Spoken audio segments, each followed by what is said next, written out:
Herkese merhaba, yeni bir video ile karşınızdayım. Geçen hafta Osmanlı Şehzadeleri üzerine bir video yapmıştım. Bu hafta ise Osmanlı hukuk sisteminin temeli olan kadılar üzerine bir video hazırladım. Videoyu hazırlarken yararlandığım kaynakları videonun açıklama kısmına ekledim. Oradan bakabilirsiniz ya da blog sayfamda videonun metnini tam olarak paylaşıyorum. Oradan da kaynaklara ulaşabilirsiniz. Hazırsanız başlayalım. Kadı, halk arasında da bilinen en genel tabiriyle bugünün hakimleridir. Arapçada kaza kelimesinden türetilmiş olup insanlar arasındaki anlaşmazlıkları dini hükümlere göre çözümleyen devletin resmi görevlisidir. Osmanlı Devleti'nde devletin kuruluş yıllarından itibaren fethedilen yerlere kadı gönderilmiştir. Kadıların bildiğimiz hakimliğin yanında pek çok başka görevleri de bulunmaktaydı. Kadı gönderildiği bölgede adli, idari, ekonomik ve askeri pek çok sorumluluğa sahip. Yani bu görevleri düşündüğümüz zaman kadının bir hakimden çok bir yönetici olduğunu söyleyebiliriz. Osmanlılar'da ilk kadı Osman Gazi döneminde Şeyh Edebali'nin damadı Dursun Fakih'tir. Kadının görevleri, kadının en belirgin görevi mahkemeleri yönetmesidir. Osmanlı Devleti'nde tek çeşit mahkeme vardı. Bütün davalar bu mahkemelerde görülürdü. Yani bugünkü anlamda bildiğimiz ticari mahkemeler, idari mahkemeler ya da farklı mahkeme türleri yoktu. Kadı Hanefi mezhebine göre hüküm verirdi. Evlenme, boşanma, miras gibi işler yanında halk arasında oluşan anlaşmazlıkları da çözmek kadının göreviydi. Kadılar noter gibi alım-satım işlemleri yanında vekaletnameler de düzenlemişlerdir. Merkezden kendisine gönderilen fermanları sicil defterine kaydederdi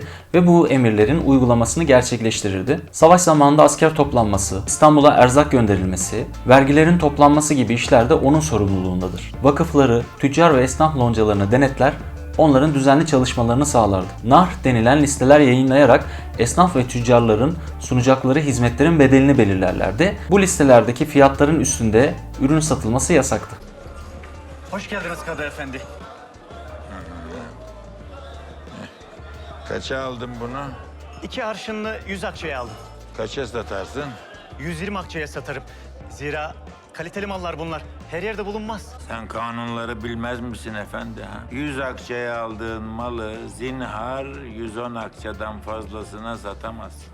Kadılar merkezden atanmalarına rağmen düzenli bir maaşları yoktur. Yani merkezi bütçeden ayrılmış bir maaşları söz konusu değildir. Baktıkları davalardan, verdikleri değerli kağıtlardan bir bedel alırlardı. Bu da zaman zaman taraf tutma, adam kayırma, rüşvet gibi işlere sebep olmuştur. 19. yüzyılda hızlanan modernleşme ile birlikte kadıların da görev alanları daralmaya başlar. Tanzimat döneminde nizami mahkemelerin kurulmasıyla birlikte ticari davalar kadılardan alınır. Merkezi yönetimin güçlenmesiyle kaymakam atamaları başlamış ve idari bazı görevler de kadılardan alınmıştır. 1854 yılında başlayan belediye örgütlenmesiyle belediyeye ait olan bazı görevler de kadılardan alınmıştır. Bu kurumlar oluştuktan sonra kadılar evlenme, boşanma, miras gibi işlerle ilgilenmişlerdir. 1924 yılında kabul edilen tevhid-i tedrisat ile medreseler kapatılmıştır. Aynı yıl çıkarılan kanunla şehri mahkemelerde kapatılınca kadılık tarihe karışmıştır. Kaç akçadır bu? 30 akçeye veriyorum. Halis sığır derisi. Pek sığır derisine benzemez ama bak bakalım şuna. Hakkım var Kadı Efendi. Sığır derisi değil, keçi derisi. 10 akçeden fazla etmez. Araya karışmış olmalı. Arzu ederseniz diğer pabuçları da... Tahta külah geçirip çarşıda gezdirin. Kadı nasıl olur? Kadıların eğitimi nasıl gerçekleştirildi? Kadıların eğitiminden bahsetmek için kadıların eğitim tarihini ikiye ayırabiliriz. Tanzimat öncesi dönem ve Tanzimat sonrası dönem. Tanzimat dönemi Osmanlı tarihi açısından çok önemlidir. Öncesi ve sonrası olarak pek çok yenilikten, pek çok değişimden bahsedebiliriz. Tanzimat öncesi dönemde Osmanlı'da kadı yetiştirmek için özel bir okul yoktur. Kadı olabilmek için medreseden mezun olmak gerekliydi. Medreseler Osmanlı eğitim kurumları içerisinde yüksek düzeyde eğitim veren kurumlardır. Osmanlılar'da ilmiye sınıfı olarak adlandırılan kadı, müderris, imam gibi kişilerin hepsi medreseden mezun olurdu. Medreseler mezunlarının aldıkları maaşa göre isimlendirilmişlerdir. 20'li, 30'lu, 40'lı, 50'li, Sahni Seman, 60'lı ve Süleymaniye medreseleri olarak medreseleri sıralayabiliriz. Kadı olabilmek için Sahni Seman medresesinden mezun olmak gerekliydi. Sahni Seman medresesini bitirenlere danışment denirdi. Danışment kadı olmak isterse kazaskerliğe gider, başvurur ve sıraya girerdi. Tanzimat dönemi sonrası kadı eğitimi, batılılaşma ile birlikte hukuk sisteminde yapılan değişikliklerle kadıların görev tanımlarında da değişiklikler gerçekleşmiştir. Osmanlı hukuku mecellenin yazılı hale getirilmesi, Fransız kanunlarının tercüme edilerek Osmanlı hukuk sistemine entegre edilmesi zaman içerisinde ikili bir sistemin başlangıcına sebep olmuştur. Bu dönemde kurulan nizamiye mahkemelerinde Batı tarzında açılan hukuk okullarından mezun olanlar hakim ya da kadı olarak görevlendirilmeye başlamıştır. Şeriata göre hüküm veren şer'i mahkemeler ise görevlerini devam ettirmişlerdir. Hukuk alanında eğitim veren ilk okul 1874'te kurulan Mektebi Hukuku Sultani'dir. Bu okulda temel amaç nizamiye mahkemelerine hakim, savcı, avukat ve memur yetiştirmektir.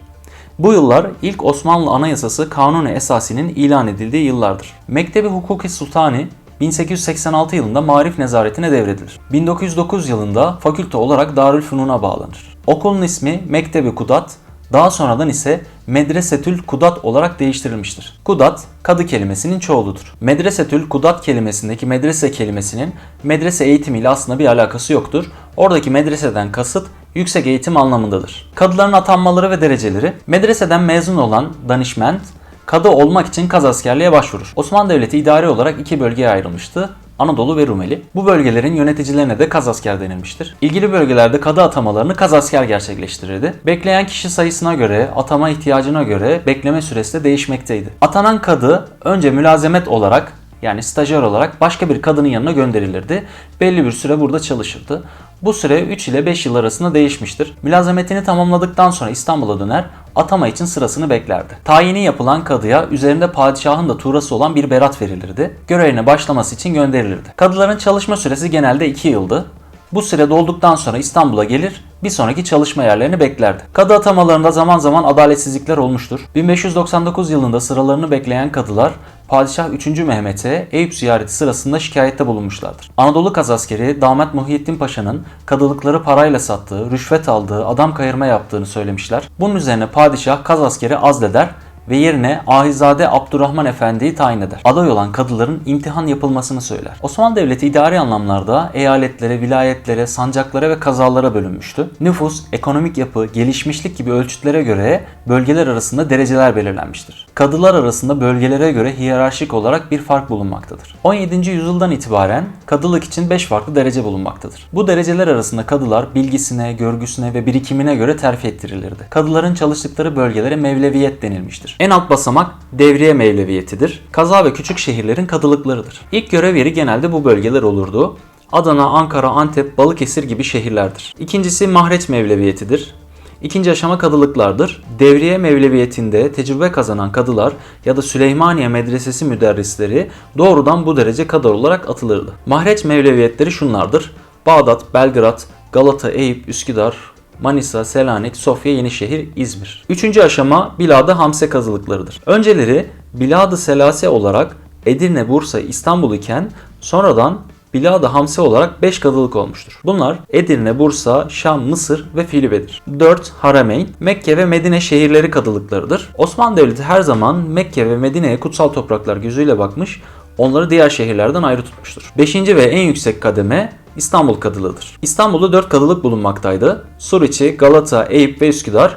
İstanbul kadılığından kasıt Suriçi kadılığıdır. İstanbul kadılığı kadılık açısından en yüksek mertebeydi. Bunun ardından Anadolu ya da Rumeli kazaskerliği, ardından Şeyhülislamlık gelirdi. Şehrin mahkemeler ve sicil defterleri. Kadılar anlaşmazlıkları çözmek için mahkeme kurarlardı. 1800'lü yılların sonuna kadar mahkemeler için resmi binalar yapılmamıştır. Kadılar evlerinde ya da camilerde ya da müsait olan yerlerde mahkemeleri kurarlardı. Kadı değiştikçe haliyle mahkemenin yeri de değişirdi. Kadılığın derecesine göre kadıların çeşitli yardımcıları olurdu. Bu kişilerin maaşları da kadıların baktıkları davalardan alınırdı. Kadılar davaları bizzat dinler ve hüküm verirdi. Bazı büyük mevleviyetlerde kadılar kendi yerlerine naiplerini, yardımcılarını gönderirdi. Naipler davayı dinler, hüküm verirdi. Kadılar Müslümanlar arasındaki anlaşmazlıklarla ilgilenirdi. Gayrimüslimlerin davalarına bakmazdı. Görülen her dava kadılar tarafından sicil defterlerine kaydedilmiştir. 17. yüzyıla kadar davalar, nikah, evlenme, boşanma işlemleri Arapça, merkezden gönderilen emirler ise Türkçe yazılmıştır. 17. yüzyıldan sonra bütün kayıtlar Türkçe tutulmuştur. Sicil defterleri her kaza, sancak ve vilayet için ayrı ayrı tutulmuştur. Sicil defterleri Osmanlı tarihi açısından oldukça önemlidir. En eski sicil defteri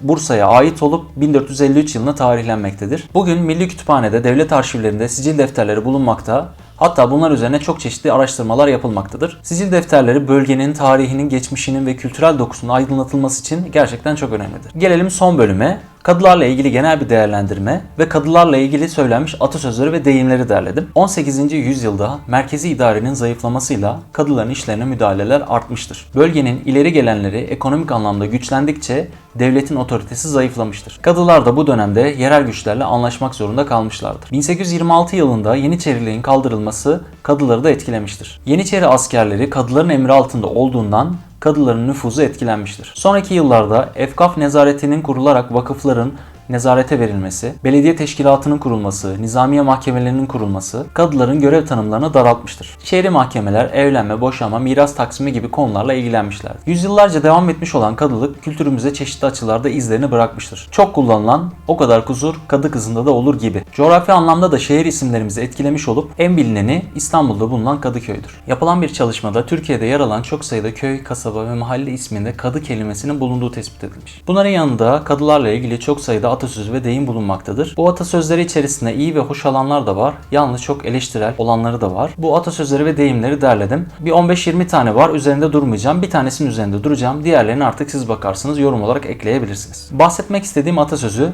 kadı ekmeğini karınca yemez. Atasözüne baktığımızda iki farklı çağrışımı uyandırabilir. Nitekim kaynaklarda da öyle gördüm ben. İki farklı kaynakta gördüm. Kadı malını parasını uygunsuz yollardan sağladığından karınca bile haram saydığı için kadının ekmeğini yemekten çekinir. İkincisi ise kadı kanunları yerine getiren ve kanunların uygulayıcısı olduğundan dolayı kimse onun olan bir şeye, mala dokunamaz. Çünkü sonunun kötü olacağından korkar. Kadılar hakkın ve kanunun temsilcisi olduğu için kimse onun malına kötü gözle bakmaz. Evet, bir videonun daha sonuna geldik. Kadılarla ilgili daha başka pek çok şey söylenebilir. İleri okuma yapmak isteyenler için İlber Ortaylı'nın Osmanlı'da Kadı kitabını önerebilirim. Ya da İsmail Hakkı Uzunçarşılı'nın Osmanlı'da İlmiye Teşkilatı'nı okuyabilirler. Bana sormak istedikleriniz varsa yorum olarak atabilirsiniz ya da Instagram sayfam Vesaire Adam'dan bana ulaşabilirsiniz. Başka bir videoda görüşmek üzere. Kendinize iyi bakın.